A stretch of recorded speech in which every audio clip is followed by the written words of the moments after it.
Do you have a child or children who are a little bit anxious about maths, or are you worried about the fact that they might have fallen behind a little or got rusty with their maths? At Bubbly Maths, we believe in playing games,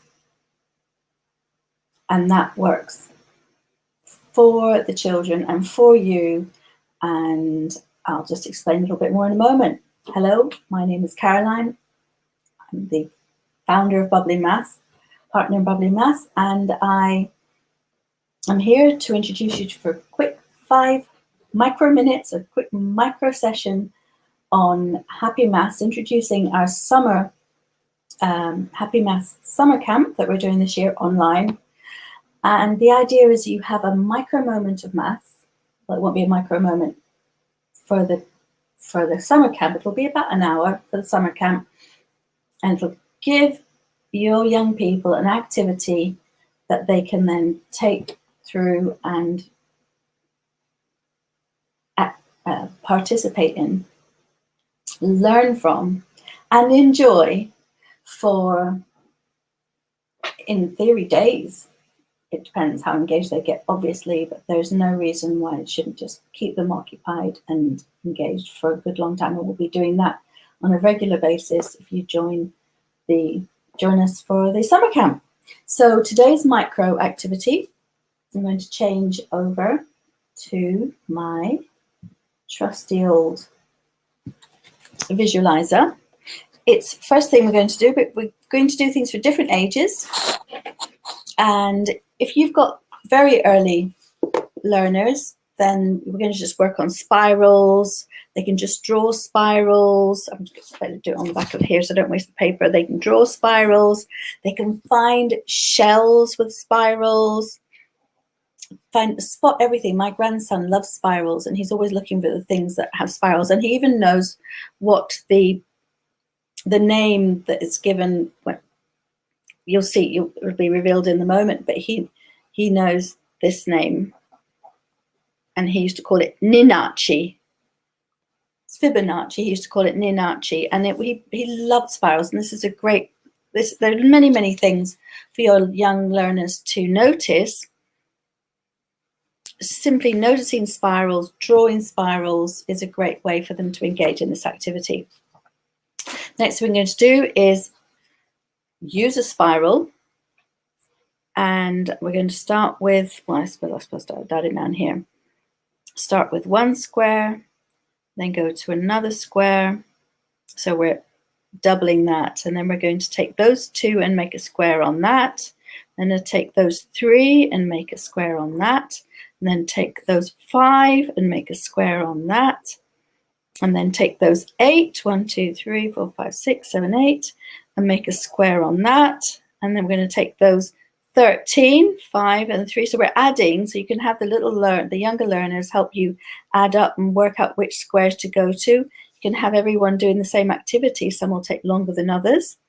Now we've got to go to 13, 2, 4, 6, 8, 10, 12, 13. And don't rush anybody. This is an activity that everybody can do at their own pace and in their own way. And now we've got 13 plus 8. So now we'll have 21 going out this way. But actually, not going to quite do that, because we're just going to draw the spiral, so the spiral goes around these squares like this. I'm going to stop it there, and then we're going to draw an elephant like that. So we can add in an elephant's eye, and you can get a little bit creative. You can delete the squares if you want, just to make it an elephant. But this is something that young learners can do. You can see you're doing a little bit of arithmetic, and also doing art. You can color it in, and you can do all different kinds of things. You can see how big you can make it. You can make it a challenge. See if you can fill the floor with it. Make squares and attach lots of bits of square paper together and see just how big of a spiral you can make. It doesn't have to be an elephant, or you can make a giant elephant. Just have fun with it.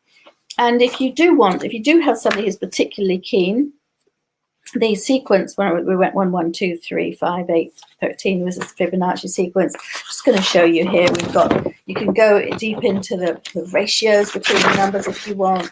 We're going to be looking at all the different spirals.